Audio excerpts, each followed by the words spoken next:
नमस्कार सभी को। स्वागत है दोस्तों आज फिर एक से एक बार मेरे द प्रिस्क्रिप्शन यूट्यूब चैनल पे। और दोस्तों डॉक्टर के परिचय को किस तरीके से समझे, इसमें अब हम लोग साइन और सिम्टम्स से रिलेटेड मेडिकल एब्रीविएशन के बारे में समझेंगे। जो बीमारियों के संकेत और लक्षण होते हैं उनसे रिलेटेड मेडिकल एब्रीविएशन के बारे में समझेंगे, जो कि डॉक्टर अपने प्रिस्क्रिप्शन में शॉर्ट फॉर्म में लिखता है। उसी चीज़ को आज अपन यहाँ पे क्लियर करेंगे। इस लेक्चर में वो सारी चीज़ आपको क्लियर होने वाली है। दोस्तों मेरी पुरानी वीडियो में मैंने फार्मेसी से रिलेटेड मेडिकल एब्रीविएशन के बारे में बताया हुआ है, तो उसकी लिंक मैंने डिस्क्रिप्शन में डाल दी है, पहले वो वीडियो भी आप देख सकते हैं। और दोस्तों ये वीडियो और वो वीडियो दोनों देखेंगे तो आपको 60 to 70% प्रिस्क्रिप्शन को पढ़ने में इजी होगा और आप इजी तरीके से प्रिस्क्रिप्शन को समझ पाएंगे। दोस्तों चालू करते हैं। यदि दोस्तों प्रिस्क्रिप्शन में टी और एक्स के फॉर्म में लिखा हुआ है तो इसका मतलब होता है ट्रीटमेंट, इलाज। डी और एक्स के फॉर्म में लिखा हुआ है तो डायग्नोसिस, इसका मतलब होता है निदान। एस एक्स लिखा हुआ है दोस्तों तो इसका मतलब होता है सिम्टम, लक्षण। एच एक्स करके लिखा हुआ है तो इसका मतलब होता है हिस्ट्री। हिस्ट्री पुरानी होती है तो दोस्तों पुरानी बीमारी कोई। यदि एच एक्स या फिर पी एक्स लिखा हुआ है तो पी एक्स का मतलब होता है पास्ट हिस्ट्री। दोनों का सेम मतलब वो हिंदी में पुरानी बीमारी। इसके बाद दोस्तों आर एक्स आते हैं। पिछली वीडियो में मैंने बताया था आर एक्स का फुल फॉर्म, आर एक्स जो होता है वो प्रिस्क्रिप्शन होता है, पर्चा या नुस्खा बोला जाता है उसको।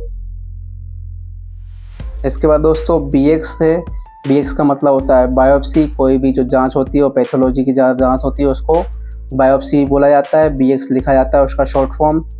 एफ एक्स लिखा है तो फ्रैक्चर, हड्डी टूटना इसका मतलब होता है, एफ एक्स के फॉर्म में लिखता है।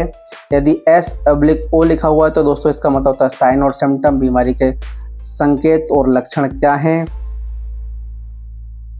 इसके बाद C/O करके लिखा हुआ है तो इसका मतलब होता है कंप्लेंट ऑफ, मरीज की समस्या। C करके लिखा हुआ है तो इसका मतलब होता है चीफ कंप्लेंट, मतलब अगर मरीज ने बहुत सारी समस्या बताई है उसमें से जो मेन कंप्लेंट है उसको CC के फॉर्म में लिखा जाता है। तो मरीज की जो मेन समस्या हो गई उसको चीफ कंप्लेंट बोला जाता है। आगे बढ़ते हैं दोस्तों।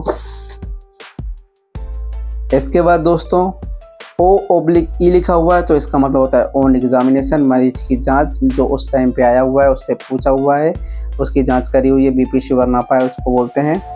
PE के फॉर्म में लिखा हुआ तो इसका मतलब था फिजिकल एग्जामिनेशन, उसका ECG जांच वगैरह जो करते हैं डॉक्टर लोग, फिजिकल जांच, उसको बोलते हैं P/E, फिजिकल एग्जामिनेशन। H/O का मतलब होता है हिस्ट्री ऑफ, पुरानी समस्या। F/H का मतलब होता है फैमिली हिस्ट्री, पारिवारिक कोई बीमारी हो, पारिवारिक बीमारी को फैमिली हिस्ट्री को F/H के फॉर्म में लिखा जाता है। P/H का मतलब होता है पास्ट हिस्ट्री, उसकी कोई स्पेशली पुरानी बीमारी। इसके बाद दोस्तों PMH या फिर PSH लिखा हुआ है तो पास्ट मेडिकल या फिर पास्ट सर्जिकल, पुरानी कोई मेडिकल या पुरानी कोई सर्जिकल बीमारी। दोस्तों अगर ADM लिखा हुआ है तो इसका मतलब होता है एडमिशन, भर्ती करना। DC लिखा हुआ है तो डिस्चार्ज, उसकी छुट्टी कर देना।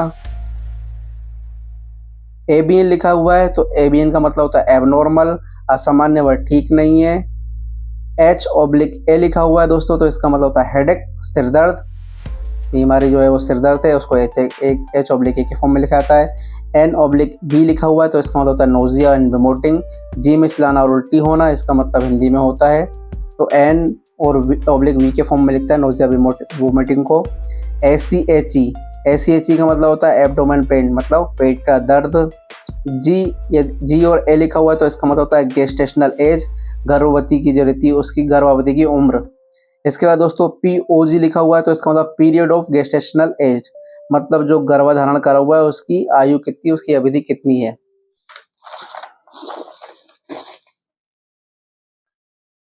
इसके बाद दोस्तों LMP करके लिखा होता है तो इसका मतलब होता है लास्ट मेंस्ट्रुएशन पीरियड, अंतिम जो मासिक धर्म वो लिखा रहता है प्रिस्क्रिप्शन पे।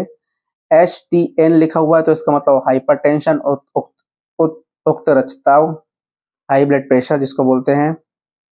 DM लिखा हुआ है तो डायबिटिक मेलेटस, मधुमेह रोग जिसको शुगर भी बोला जाता है। RR लिखा हुआ है तो रेस्पिरेटरी रेट, श्वसन दर।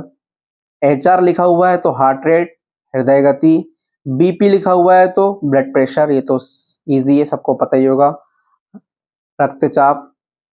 यदि T लिखा हुआ है तो T का होता है टेम्परेचर, तापमान।